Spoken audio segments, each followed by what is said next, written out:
Hey, good morning and welcome to Breakthrough Walls. I'm Ken Walls and I'm your host. And today I have the one and only Dr. Curtis Turchin. And I didn't ask him if that's the way to I should have asked him, right? Anyway, this is my first time ever doing this. So I will have Dr. Turchin on here in just a minute. Hang tight and we'll be right back.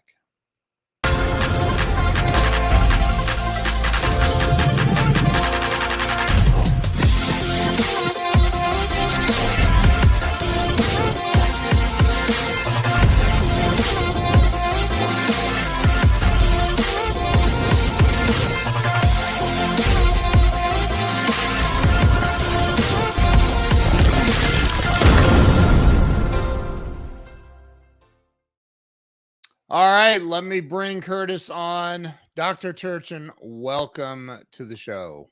Well, thank you for inviting me. And it is It's Turchin, right? Am I saying that right? Yep, I usually say it's like sea urchin with a T. Got it.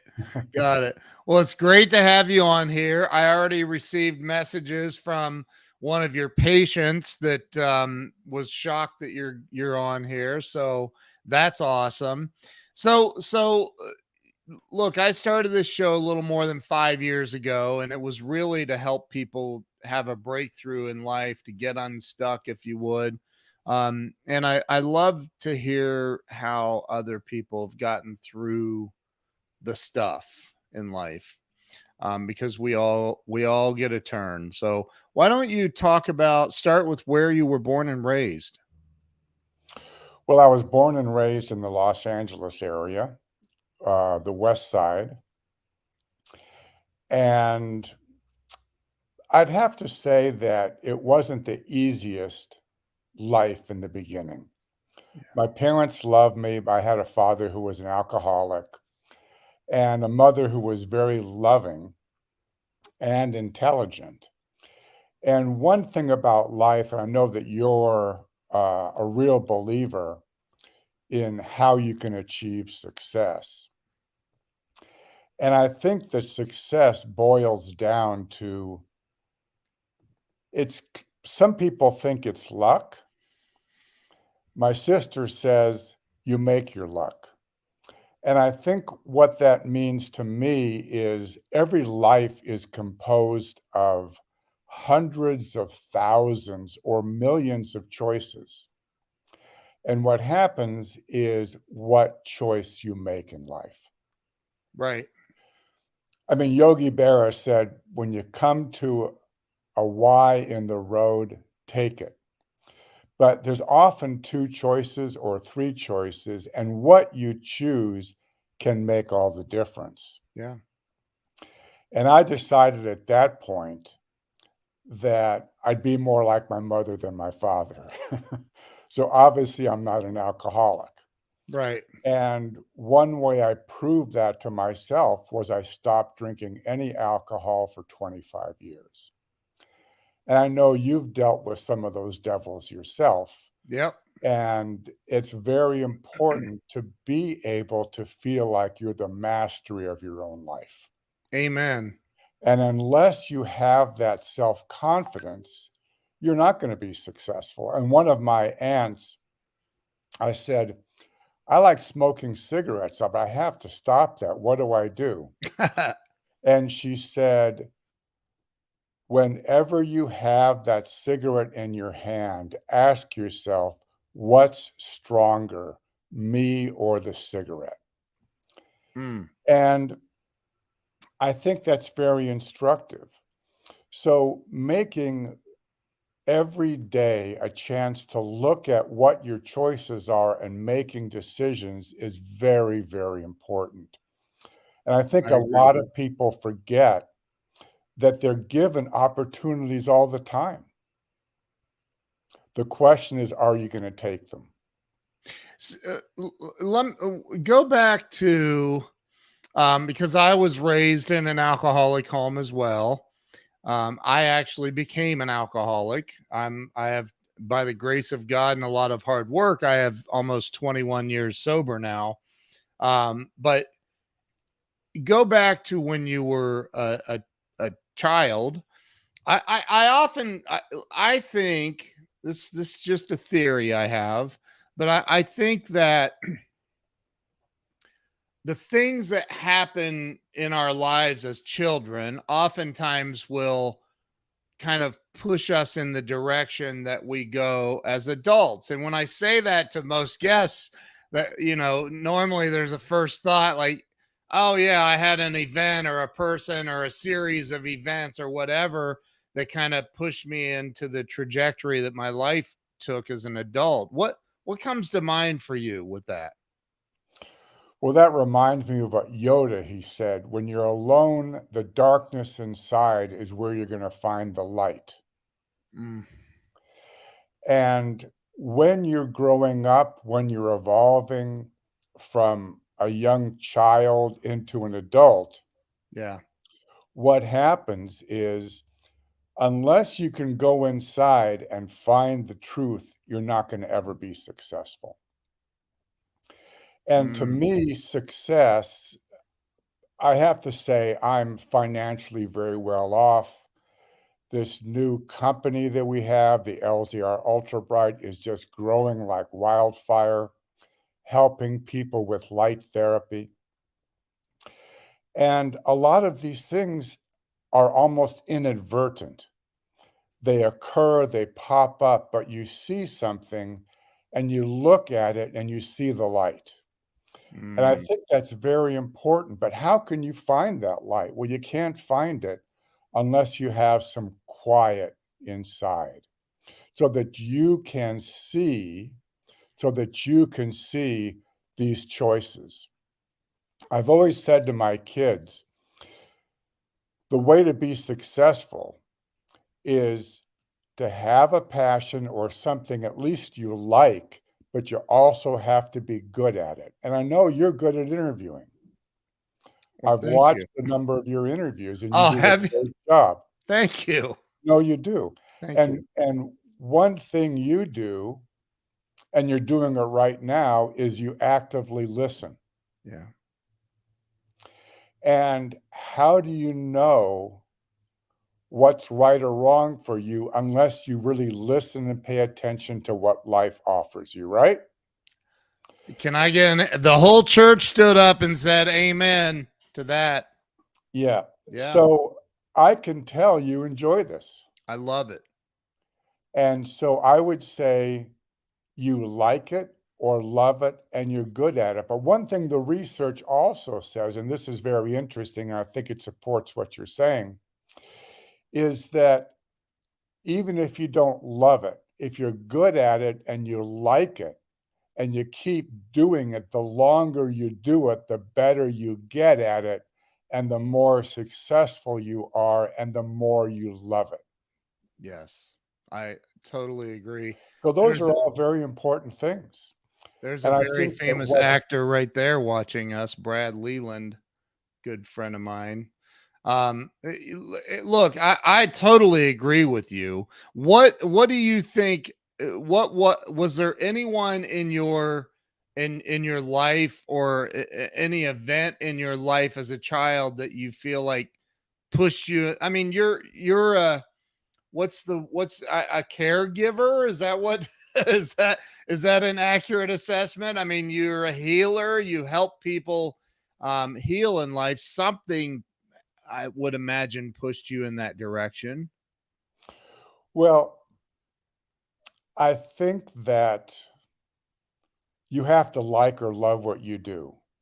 Now, personally, I like people Yeah, and I try to find the best in almost anybody who I'm with. There's very few people I don't like. right. And how do you measure success? It's very difficult. I mean, was Mother Teresa successful because she was a billionaire? No, but she was successful. And personally, I like one of my phrases is have fun, help people, and make money. I And like those. Listen, if you're living in poverty, you're not happy. That's right. But just because you're a billionaire doesn't mean you're happy. So Amen. I'm happy because I help a lot of people. And every day, whether I'm working with the light therapy business or I'm working in my private practice, I find that I feel great about the fact that everything I do helps people. Yeah. And I did get that from my mother. Here was a woman who grew up in the Depression, very poor. So one of the only jobs she could get was a secretary. Mm. So she taught herself stenography. And if you're my age, you know what stenography is. If you're younger, you may have to look that up. But it's basically a shorthand system for taking notes. She learned that, and then she got a job as a teacher teaching stenography. But then guess what came along? Typewriters. So she taught herself how to type and she taught typewriting. And then every week, she would go to a class. She'd be gone for one night a week and she'd be taking classes. She became a high school counselor and eventually she became a high school vice principal. And I Wow. saw that that determination was very inspiring. But another thing was very inspiring, Ken, was she would go off every morning to her school and she just talked about the teachers and the students.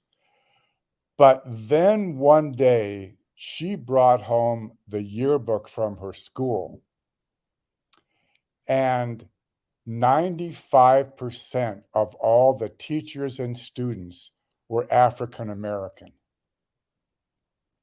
And she never said that to us.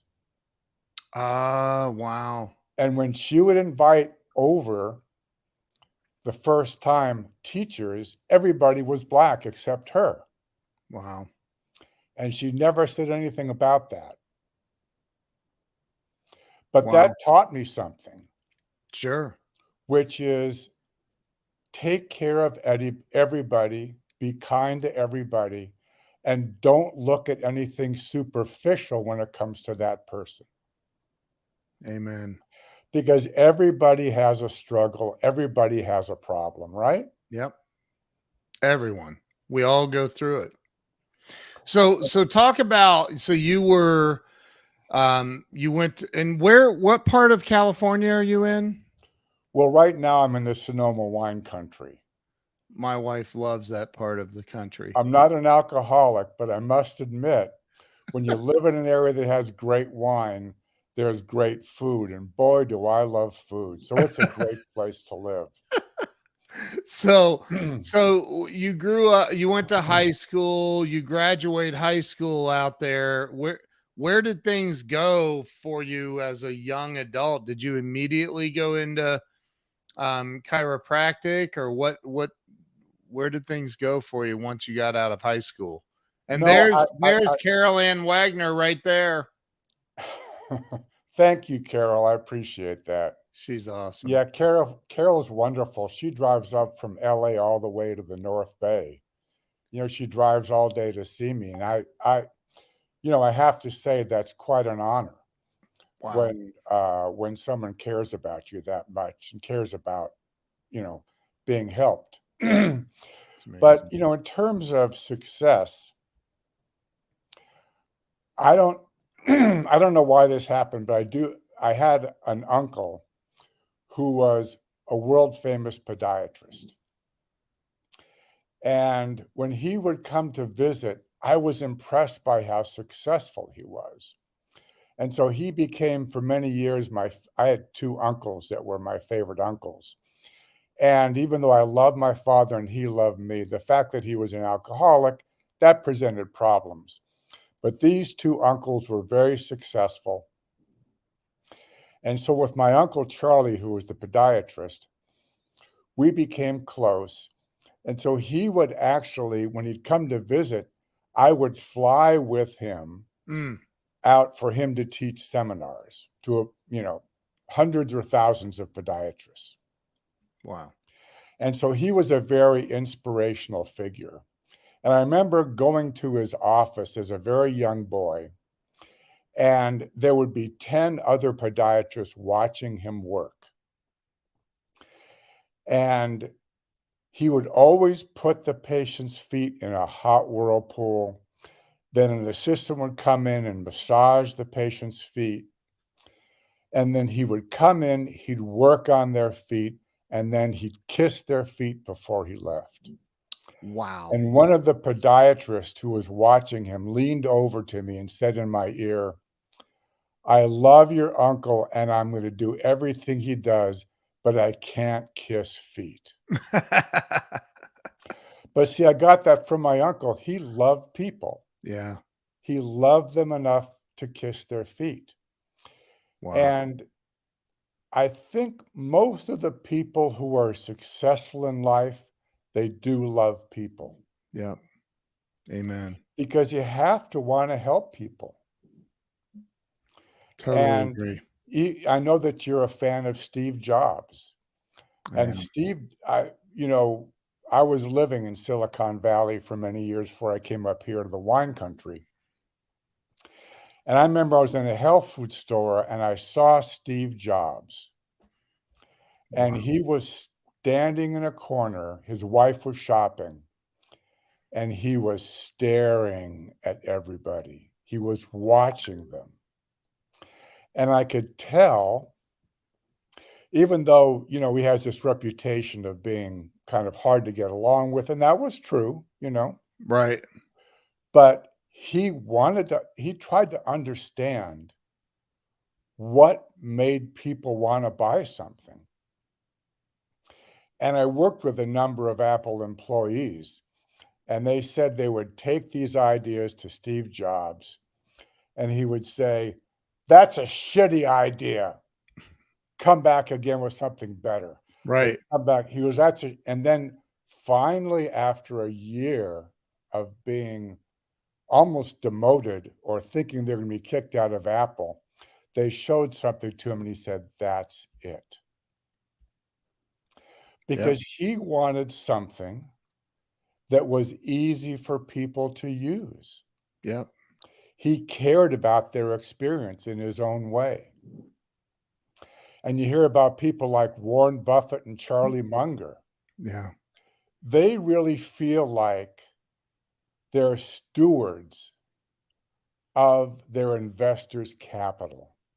For them, it's almost a religious experience. They're taking care of these people. Yep. And if you look at the people who are most successful, almost all of them have a way of relating to people that's very, very important because they care about those people. And that's always inspired me. And when I was you were supposed to be 12 years old to get a paper route. Well, I got a paper route when I was 10 because my parents were poor. I wanted to have some money in my pocket, Right. even though back then it was to buy Cokes and, candy and things like that. Sure. But I remember that I was offered the chance to go to Disneyland if I got a lot of new subscriptions.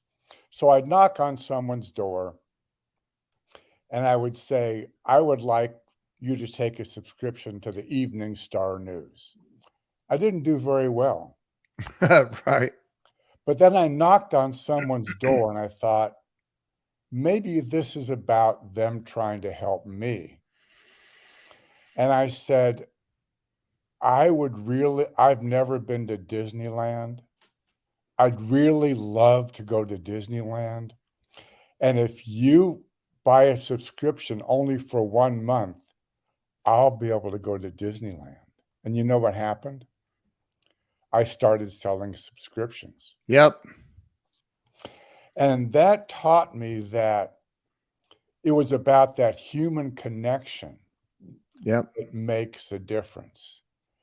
And I I think that's true with almost everybody who's successful. Totally When agree. Yeah, yeah. I use I use the hashtag on most of my posts on social media, hashtag help others. And because I just know that when you, it's like Zig Ziglar famously said, you can have everything you want in life if you'll just help enough other people get what they want out of life. And you've touched on several things. One thing I want to talk about is, in my first book I wrote, one of the chapters is look inside. And there's an old Hindu story about, I'm not going to go into the whole thing, but I wrote that old Hindu story out in that chapter about meditating and looking inside for answers. And for the longest time in my life, I was probably stopped by dogma that I believed was, like, Christians don't meditate. Are you crazy? But wait, Jesus did. you know. So I love the fact that you talk about that. How important is that in your life today? Meditation. Well, as someone said, my karma ran over my dogma. I love that. I do meditate, but I meditate in a number of different ways. And there was a spiritual teacher up here in Sonoma County, and she taught you don't have to sit to meditate. Right. Right. Everything you do should be a meditation. And I think that's true. I agree. And when I walk, I try to meditate. When I swim, I try to meditate. When I go to the gym, I try to meditate. When everyone's grunting and groaning, I'm just focusing on my breath and what I'm doing. Now, I have studied some Vipassana meditation. Yeah. And one beautiful thing about Buddhism is that they believe, especially the Dalai Lama, that you can be a Christian and know something about Buddhism. You can Sure. be a Muslim. You can be a Jew. It doesn't matter. Right. And it's very likely that Jesus meditated. I mean, how did he become that serene Right. without looking inside? Well, the Bible says that he did. Like, Okay. Well, I didn't know that I particular mean, scripture. yeah, it says he meditated often, but I think that it's for me. I remember somebody saying to me almost 20 years ago, you should meditate. And then I started reading Dr. Wayne Dyer's books, and now I love Joe Dispenza, and all of the things. And there's my buddy Dennis from China. He lives in China. Um, so, how important do you think that is to the person's to a person's health, their well-being? Not just success. I think financial success is a byproduct of helping other people, Agreed. and it sounds like we're on that same page. um but what about calming the, for example, and you're a doctor, so I'll use a medical example. You smash your finger with a hammer. There's nothing in the world you can think about except for the excruciating pain that you're feeling in that moment, and it can carry on for a long time. So how do you help people get into the present moment, regardless of what's going on externally or even sometimes internally? Well, I think everyone has a block to sensing what's inside. For some people, it might be a medical problem. They might have been born with bipolar disorder. Mm. Other people may have a problem with walking. They were born, let's say, with, the predisposition to have Parkinson's disease or whatever. But I think that you can't be successful or happy unless you have a place that you can go. And the place to go is deep inside. And if that inside of your being is not calm, then you're going to live in chaos. Mm. And if you're living in chaos, you can't be happy. As I mentioned earlier, I think one of the secrets of life is we get hundreds of thousands of choices. And can you actually make the right choice? But if your brain is confounded with demons that are constantly torturing you, it's like living with smashing your finger with a hammer all day long. Right. Every You 10 can't minutes. think. Right. Right. So you have to have a quiet place inside so that you can see the world in a real way. Well, Brad asks a question on here. What's the difference in meditating and just overthinking? That's actually a good question. Yeah, it's a great question. Yeah. Uh, Although I have to say any question's a great question because, everybody's trying to solve their own problem. Amen. So overthinking means that you always have your mind ruminating. Mm. So how do you then choose what are the most important thoughts if you're constantly watching something? Now, there is a value to focus, but meditation is a focus. It's a focus on your inner being, your inner self, the inner workings of your body. In fact, the studies show that if a child is hyperactive, their mind will calm down Mm. if they're watching television. Why? Because there's a focus. And one thing that's vital is to focus. Thinking is okay as long as it's focused thinking. But if you let yourself be distracted, then you can't think straight. Abe Lincoln once said, "A man can't think when his feet hurt." And that's the truth as well. It's like your concept of hitting your finger. Yep. So there's different kinds of thought. And Dr. Kahneman wrote a book on thinking fast and slow. There's different kinds of thinking. Mm. There's big thinking, there's small thinking, there's analytic thinking. But almost everyone has learned that maybe if they're trying to read or write and there's loud noises in the room, they can't accomplish much. Yep. So how do you accomplish something if your brain is being bombarded by extraneous thoughts? I happen to read a lot of news, but everyone around me is saying, well, I can't read the news. I can't read the news. I love to read the news, but I read what I like. Right. I read Right. what inspires me. Right. I read what makes me feel better. Right.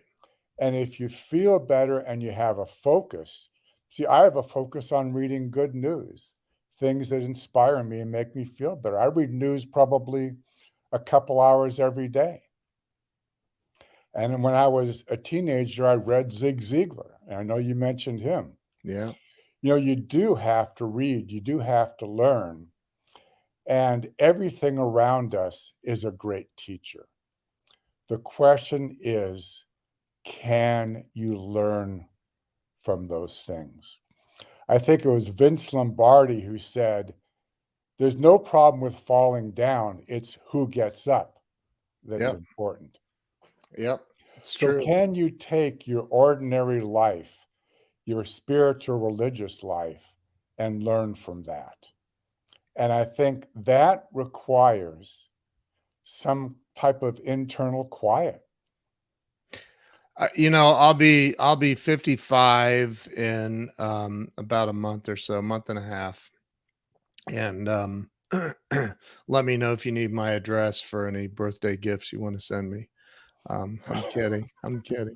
But no, I so one of the things that I'm realizing is Joe Dispenza talks a lot about that we're literally he says 90 or 95% of our 60,000 thoughts a day are the same thoughts we had yesterday, and that half of the thoughts that we're having or the stories we're telling ourselves are made up, they're lies or they're embellished.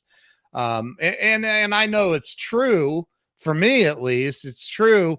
And so we're literally, people, we love the movie Groundhog Day, but like most people are living that, like, and they don't even realize it. They're not aware of it. They're not consciously aware that they're just repeating the same thing over and over and over, making the same choices every single day. And then they want to complain about the outcomes in their lives because they're not changing anything. They're not Right. doing anything. So how is that part of your practice? Is that part of your beingness, is helping people have a shift and make better choices, change the trajectory of their life? Well, that reminds me of a great bumper sticker. Don't believe everything you think. Right. Right. And one thing that helps me is doing what's called parallel thinking. You've probably heard that term. Yeah, And, America is a great country, it is. but we have a problem here. We do. Is there's a great divide between people. Yes. People on the right hate people on the left, and people on the left hate people on the right. Yeah. And that's a big problem. And, you know, Denmark is one of the happiest countries in the world. They have people there don't want to leave. And one thing they teach is parallel thinking in junior high school. So they'll ask a student, tell us what you believe. Mm, And then they ask them to write a term paper on the opposite of their belief. wow. What does that do? It forces people, and this is one thing I do, to listen to other people's viewpoints, whether you agree with them or not. I'll listen to Donald Trump, I'll listen to Joe Biden, I'll listen to anybody because I believe it's important to do that. Sure. Now, I've been blessed with something that some people consider to be a handicap is I'm an introvert. Mm, I think you're a little bit that way too, Ken. very But the perceptive of you. but the good thing about being an introvert is you can be stifled or you can be benefited from this, but you tend to be more comfortable listening and watching. Yeah. And virtually everybody who's successful, whether it's financially, spiritually, it doesn't matter, they pay attention. I So, agree. yeah. So I'm blessed by being an introvert. And I didn't realize that because when I was a teenager, I stuttered. And I can talk like that sometimes because that's something that's natural for me. Mm, But The weird thing is that I said to myself, I want to learn how to do public speaking. And I was shocked that people thought I was a great public speaker, in spite of the Right? fact that I was an introvert. And I was shocked by that. And one thing that helped me, and this is that concept of self-knowing. So before this, I was thinking to myself, I'm a little bit nervous about this. Why? Because you never know. Your internet could go down. Almost anything could happen. I could pass out. We could have other kinds of problems. A meteor could land on your where you're sitting literally right now. That's right. Yeah. You're like, great, I never even thought of that. Oh my God. One of my daughters said to me, and she's, I don't know if you know the Enneagram, but she's an Enneagram 6, which is the fear type. And she said, one of my students in the school I'm in, they said to me, a meteor is going to hit the earth. And so I wrote back to her, I texted back to her because, I've gotten into the new age and now I text. Yeah, right. And I said, does that person have a PhD in astrophysics? Right. And she Right. said, no. And I said, do you think you should believe that when someone read what somebody else read, what somebody else read? So that gets back to this idea of if you're quiet inside, you have the ability to make choices. How much do you and Brad Leland, thank you for the engagement, by the way. And Woody Blagman's on here. Woody, it's so great to see you. Brad's question is, and so I really want to answer that. What makes those happy countries happy? I think you kind of touched on it. Um, Talk about though, you keep saying choices, and I agree with you. I agree. I would like to add something to that, and that being the choice to have different. You've chosen to have a different conversation about Joe Biden or Donald Trump or whoever. You have a different internal dialogue than a lot of people do. So my question, if I can even form a question out of this, is when it comes to the choices, is it the choice in the conversation, the paradigm that you have of a situation or the world, or is it just a choice as, should I put my left shoe on first or my right shoe on first? Does that even make sense? Yeah, no, that makes sense. Let me answer his question first. When they interview people in Denmark and say, why are you happy? They say, I don't know. I'm just happy. I don't know. But if you look at the countries that are happy, and Denmark, Costa Rica, Iceland, especially, when I have friends on the left who say we have to get rid of guns, I say the country with the most guns per capita is Iceland. And the last murder was 20 or 30 years ago. Oh, wow. So don't believe everything you think, right? Is that true? Yes, that is true. Oh my God. But here's a critical component of that, and we were just talking about this, is they make sure that all those people buying guns have registered guns, and number two, they're well trained. Right. And they have to spend 2 8-hour days with an officer who Yeah. watches them and teaches them how to use a gun responsibly. So don't believe everything you think. Yes, I Listen, agree. learn. But also, another important part of those countries is the people actually care about each other. If everyone is taken care of, you don't have any violence. You don't have people trying to steal from other people because everyone's okay. And that's one thing that Jesus taught, Buddhists taught that. All the great teachers have taught that you have to take care of everybody, right? Yep. Love one another, right? Yep. And that's one thing that's happening in America, but it's taking time.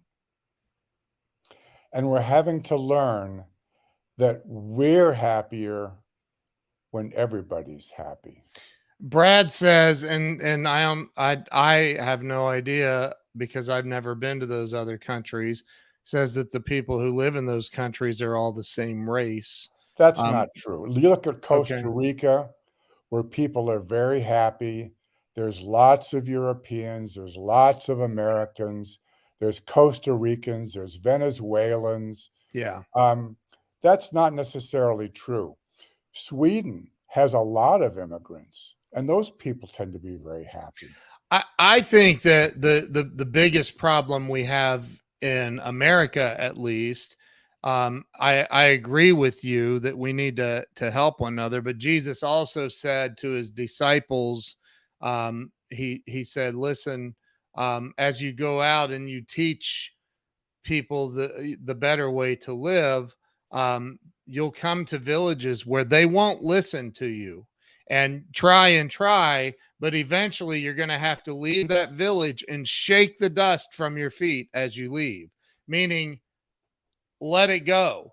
And I think in this country, the problem we have is people don't read or watch the news from the place you do. I don't watch the news. I don't. I read a lot of news on Twitter or whatever, but I don't watch the news because the media has one job, and that is to create fear and division. If they can create fear and division, they can sell more ads and they can make more money and get this false sense of power that they all think they have. So I think the problem is that there's too much division being created. I don't believe in the left or the right. Personally, I believe in the middle and being fair on both sides. So you bring up some really, really good points. I think that there's too much division and people are buying it. They're believing it and then they're thinking it. I would agree with that. And there was a journalist who said, lie to the people who want to be lied to, and you'll get rich. Tell the truth to people who want to tell the truth, and you'll make a decent living. Right. Tell the truth to people who want to be lied to, and you're going to go broke. And that Wow. principle is that if people want to be lied to, because look, people want to believe what they see. Why? Because if you go back 7.5 million years from the beginning of time, of human time, or Yep. Homo sapien time, or upright being time, Right. we learned from imitation. So that happens even with chimpanzees and apes. They learn by imitating what the other apes do. So that is a basic part of learning. But I'm like you, Ken. I don't watch the television news. Right. I go online and I read what I want to read. Right. And I read about things that help me understand the world and inspire me. I love that.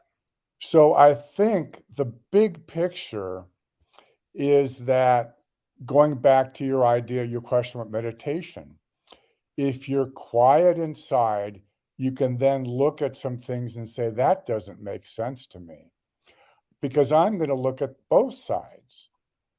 And you have to be calm enough inside to look at both sides. And more, and this has been shown in the studies, that even though there's a divide among Americans, it's not like it used to be.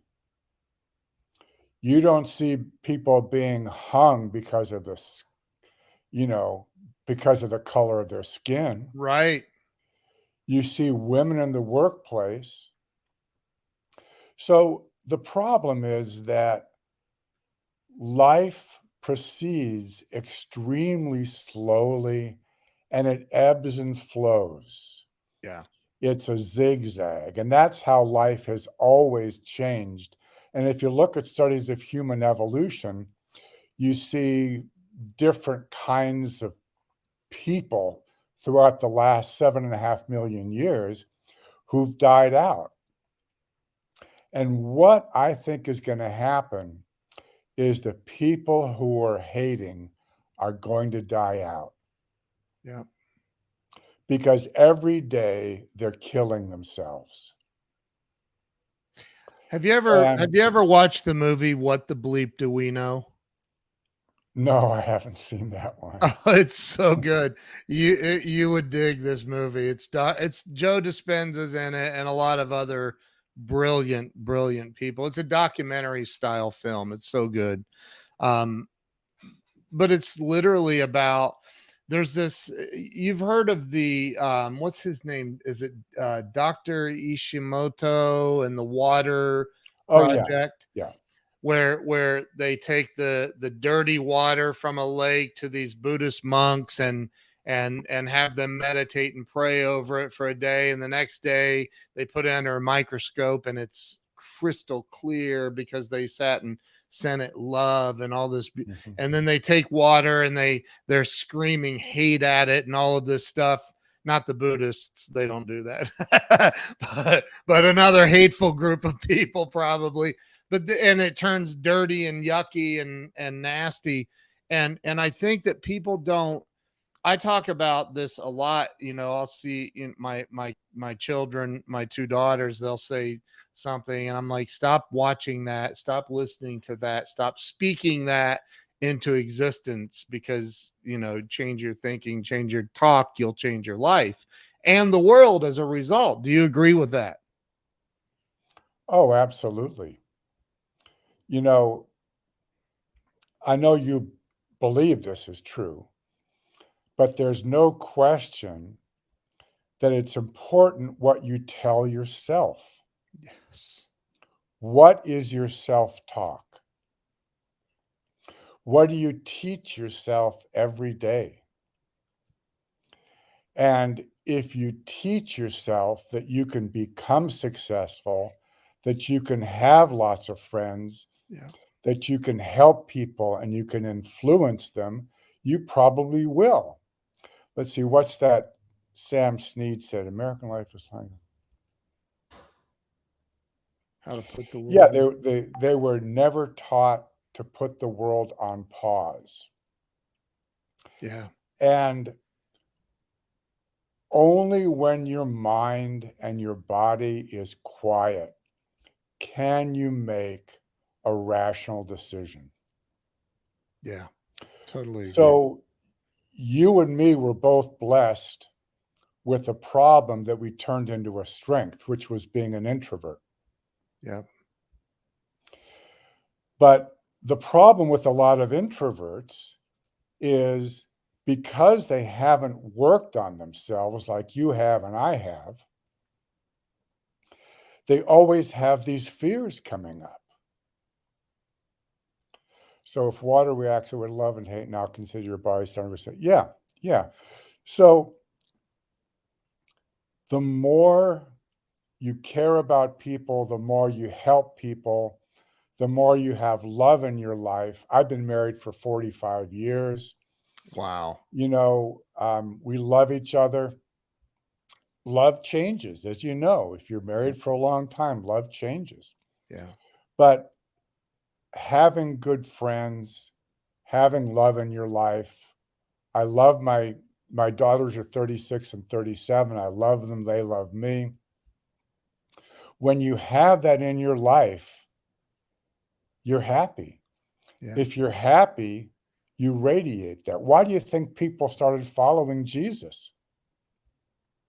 Yeah. Right? Amen. Because Yep. he radiated that. Yep. Totally agree. So, But do you agree though that you to have and I think this is where I have a tendency of watching some just crazy videos on YouTube or whatever, the more intense side of life probably, but you see a lot of the younger generation and older generation. I'm not gonna pigeonhole this.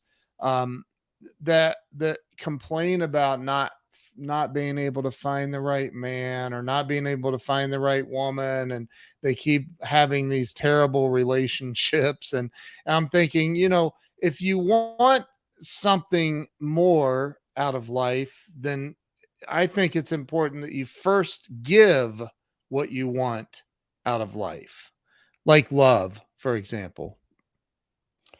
yeah, well, look, 50% of marriages fail. Right, 60% of second marriages fail, and 70% of third marriages fail. right, So leaving is not necessarily the answer. Now, I'd say if you're in an abusive relationship, yeah. right. But otherwise, you develop love by giving love. Yeah, And that's what creates a healthy, long-lasting relationship. It isn't going from woman to woman or man to man. My men friends who've left their wives and are single into their 70s, they're not happy. right, right. There's nothing like, family because Ken, who knows you better than your family? Nobody.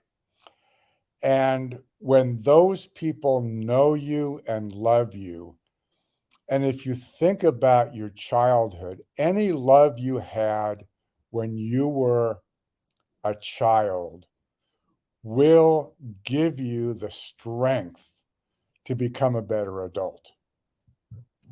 Yeah, I agree. So, love is important. I agree. And So as you just said, giving love is as important or more important than getting love. the book that M. Scott Peck wrote, The Road Less Traveled, he talks about love. He has a whole chapter on love in that book, and it's phenomenal, actually. But he says, and I agree with this. I'm gonna just go out on a limb and say you probably would agree with this. Um, that love in the beginning stages of a relationship, it's not actually love; it's sexual attraction in most cases.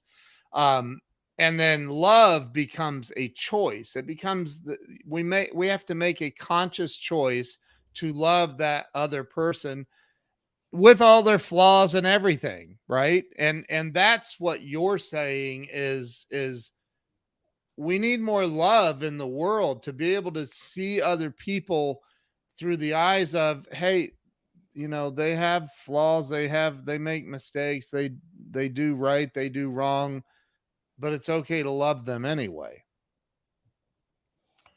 Well, it sounds like you're a good Christian. Well, I'm a good my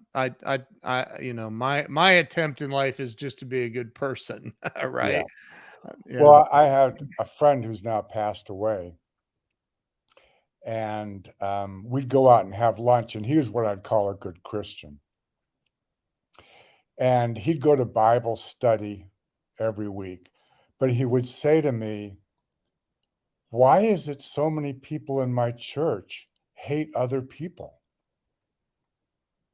Wow. Whether it's Jesus or Buddha or any one of the great teachers or even some of the business masters, it doesn't matter. Right. They don't teach hate No, they do not. because that is a dead end. It is. Totally agree. So it's about love, but it's also about caring about all the people in your family, in your community, in your state, in your country. It's about being quiet inside so you can understand those people. And I don't, we have, what an unbelievable conversation. We've been on here for 55 minutes. Can you believe that? That's insane. We haven't even talked about the light therapy stuff that you do. Talk about that. Talk about the, excuse me, the patients that come and see you with the variety, I'm sure, of things going wrong physically in their lives. And what is the light therapy that you do? Talk about what that's all about. Well, the first thing to think about is that light is a healer. Right. Where did life start? It Right. didn't start in the Antarctic. It started in an area Right. that was now Africa, where it was warm, it was cool, there was water. And if you put a black shroud over a plant, it's going to die. It takes light to wake Yes. that plant up to have photosynthesis. Right. And I not only I was actually hired by the first company to get a laser cleared or approved in the United States. And so I was their director of clinical sciences. I took a sabbatical from my practice. Wow. And that was in the late 70s, early 80s. So I've been using light therapy for a long time. Wow. And I do use light therapy in my practice, but my boss and colleague, Randy Rinkley, we started a company. I work for him. I'm an independent contractor. I'm the director of science and compliance. But what we've done is we realize there's a problem in our healthcare system. Even if you have a doctor, it's hard to get into the doctor. It's Yeah. hard to get your surgery booked. It's hard to get the help you need. So we've developed a light therapy product, and it's doing very well. I think this month we sold about 800 of them. Wow. So we're growing phenomenally. We're growing rapidly, but we're trying to give everybody a tool so they can help themselves. So when they can't get into the emergency room or the urgent care, they have something to help themselves or help their pet get well. Yeah.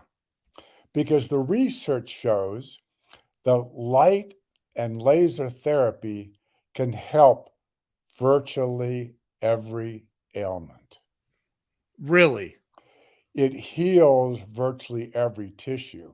Now, I'm going to tell you that doesn't mean you don't need a medical doctor. You don't need to get a drug when you have an infection, you need antibiotics. But studies show if you put that light device on the area where you have an infection, those antibiotics will be more effective. Wow. So light therapy works by itself, but it also works in conjunction with chiropractic, with physical therapy, with allopathic medical care, with homeopathy, because it wakes the cells up. Some of the most recent research showed that with this new stem cell movement, Yeah. that if you put light on stem cells for a few seconds, it wakes those cells up and it's more effective. If Mhm. you put light or laser on the skin before you put in the light, now that area has happier, healthier cells. The answer to Jill Wall's question is it's red light and infrared light. That's my wife, by the way. Oh, okay. Yeah, Yeah. it's red light and infrared light. The problem is that red light is very bright, infrared light is kind of dull, but you need both of them to help and heal tissue. So you're Well, saying that the light therapy will help just about anything? well, I'm going to now name drop. There's a college called Harvard, Yeah. and the I think I've heard of research, it. you've heard of that? I think Yeah, so, yeah. yeah. It's not like Last Chance Community College. So their research shows that light can stimulate every tissue in the body. Wow. It helps the brain. It helps the spinal cord. It helps cartilage. It helps bone. It helps tissue. I mean, Wow. they're using it in beauty spas to get rid of wrinkles Yeah. because light is something that stimulates the cells to wake up and get on with their job. Because since the beginning of time, light has been a stimulator of life. And that means life for all kinds of cells. So we've gone from developing light therapy products only for professionals to light therapy products for everyone to help themselves. It's obviously working for you. You look great for 97. Well, I have to say, I'm almost 75 and I still work 50, 60 hours a week. It's I amazing. still feel great. When I go to the doctor, because I do see a medical doctor, they say, "What drugs are you on?" I said, "None." They say, "No, I mean any drugs." I say, "None."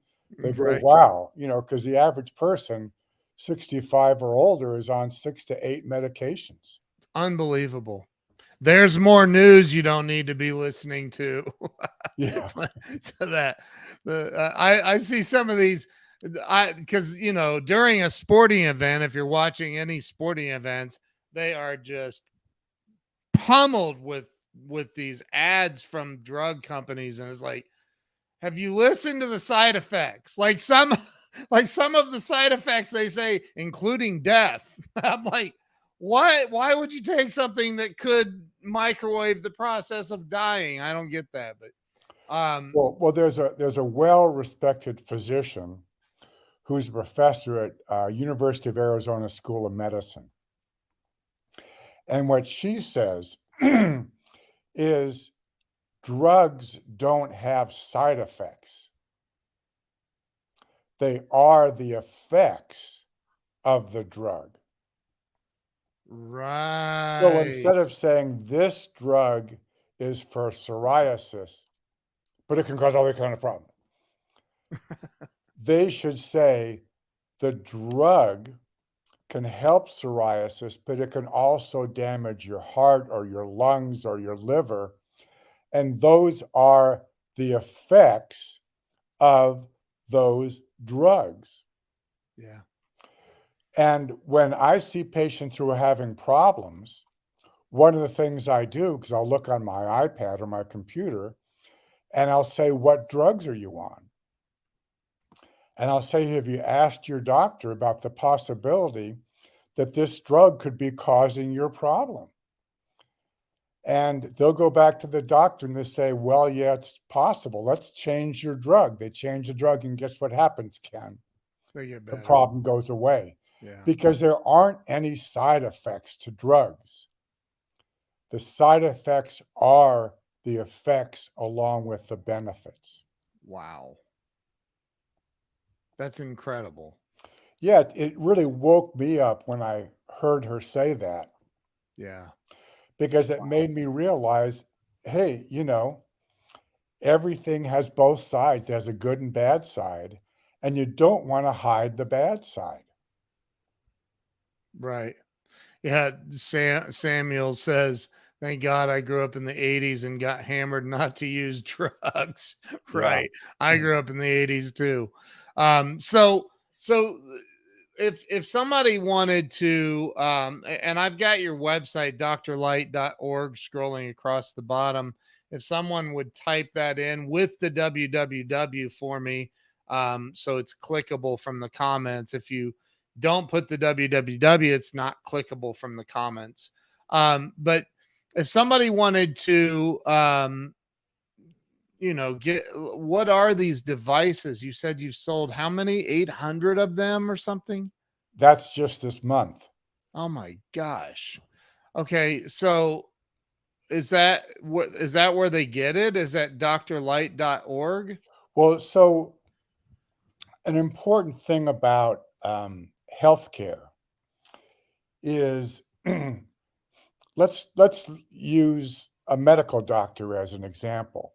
Yeah. It's not giving someone a drug that's going to help them. It's saying you have an infection, and this drug we think is for that infection. We're not really sure. Because a lot of, one of my friends is a medical doctor who teaches at Stanford Medical School. And he agrees with this. A lot of the problems is that medical doctors don't know how to say, I don't know. There's a joke. What's the difference? This was told me by a medical doctor. What's the difference between God and a doctor? God doesn't think he's a medical doctor.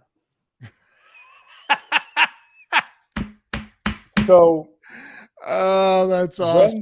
when they give the patient a drug, they should say, this drug might or might not work for your infection. If after a couple days it's not helping you, please call us. Or if you have any of these side effects, please let us know. Because sometimes patients keep taking the drug while the side effects are getting worse, and they could be on a better medication, or they could be on an herb, or they could be on homeopathy. I was what is this, 23? So little over 2 years ago, I was in the hospital with double pneumonia. I had the virus that was popular back then. And they wanted to give me some serious drugs, and I said no. And this young Indian doctor says, "Well, why are you here?" I said, "Oxygen." I can't like get it at my house without coming here, so I need oxygen. And he got really angry with me because I wouldn't let him give me the jab or let him give me remdesivir. And I said, dude, I've done my research. Remdesivir killed a lot of people, and I'm not using it. Like, no, you're not using it on me. And he kept getting more and more and more angry with me. And I'm like, it's called a medical practice that you have. You are not 100% sure about any of this, and neither am I. So we're not going down that route. I know that if I get enough fluids and oxygen, I'll probably heal. So if you're not on board with me, and he's like, you need this, that, and I checked myself out of that hospital. I said, I'm out of here then, dude. I'm not doing your deal. Like it's a practice. Yeah, that's true. And I tell my patients, listen, at some point in your life, you're going to need a good doctor. Yes. And I have a great family practice doc, and he knows me well enough by now that when I say, these are the tests I think that you should do, he just gives them to me because he Wow. knows me and he trusts me. Right. And I know him and trust him. Right. And at one point, I'll tell you, I did get the COVID vaccine. Mm-hmm. But he said to me, you really should get the flu vaccine. So I said to him, have you had the flu vaccine? He said, yes. I said, aren't you required by the corporation that hired you to have the flu vaccine? He smiled and said, yes.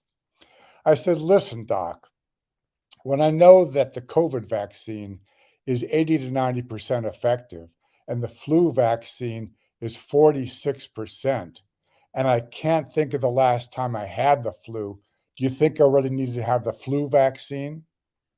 He Right. smiled and said no. Right. Right. But those are the good doctors because they listen. Yep. And that study was done by medical doctors. They probably haven't read this because a lot of them don't listen. But the study done by medical doctors said, if you ask a patient, tell me everything about your health condition, they will talk for 1.5 minutes. Yeah. But that doctor probably wasn't listening to you. No. I just think that we as a human race, regardless of religious belief, the color of your skin, regardless of what country you live in, that we need to stop relying on everybody else to think for us and do our research for us, and we need to learn critical thinking and learn to research. I mean, my gosh, we have the internet, we have AI, like we have I honestly, there's never been a greater time in the history of the world to be alive than now, I believe. And people are still allowing the outside sources and media and all this stuff to think for them. And I just can't relate to that. Yeah, that reminds me of something I tell my patients all the time. These are the good old days Yes. because you have access to antibiotics, but you also have access to Chat GPT. Yep. You also have access to naturopaths and homeopaths and herbalists. Yep. So you have access to so much information that we didn't have 50 years ago. We didn't. So it's really important to know that if you're well educated and you think and you research and you develop critical thinking skills, Yep. these are the good old days. But Amen. if you believe everything you see on the television, these are not good times. Amen. I agree. Dr. Curtis Turchin, you are a brilliant, brilliant man. Thank you so much for coming on today. We've been at it for an hour and 12 minutes, and I feel like we just got started. Um, Thank you so much. I really mean that. Thank you for coming on and sharing your brilliance and your wisdom and your heart and love with everybody. So, where can everybody follow you? What's the best social media platform, or is there one? Well, probably drlight.org is good. Okay. The product that I helped develop was called the Ultra Bright, and it's LZR, almost like laser, the LZR Ultra Bright. Okay. And, I don't mind sending you my email Okay. and you could post that. So if Perfect. people have questions, they can email me. I'm not going to charge them for it. But I think that one of my sayings is education is better than medication. So the more Amen. you know, I think the healthier you're going to be. And Yep. so maybe together we can help stimulate that process. And thank you for calling me brilliant. I'd say I'm well educated, maybe a little above average. But I think you have a tendency to bring out the best in people. And I Thank you. appreciate you and what you're doing for all your followers. So thank you. Thank you. I appreciate you being here. If you'll hang on for me, I'm going to end the live stream and I'd like to chat with you for just a minute. Look, Carol Ann Wagner just put your email in there, so there it is. There it is. So thank you, Carol. I appreciate that. And Samuel's quoting you. I totally agree with that. So um, thank you. Thank you. And thank you to everybody who's watched. And if you have not shared this out with your social media platforms yet, you all have a chance right now to redeem yourselves and go ahead and share this out because it's packed with a lot of valuable information. So, Dr. Curtis Turchin, thank you so much for being here, and we will see you all later. Make sure you go over to drlight.org and check out what he's got going on. email him at curtisturchin@gmail.com with any questions, and he will help you out. Curtis, Well, thank you so much. thanks, Ken. It's been fun. I hope you had fun too. I had a blast. Thank you so much. We'll see you Good. all later.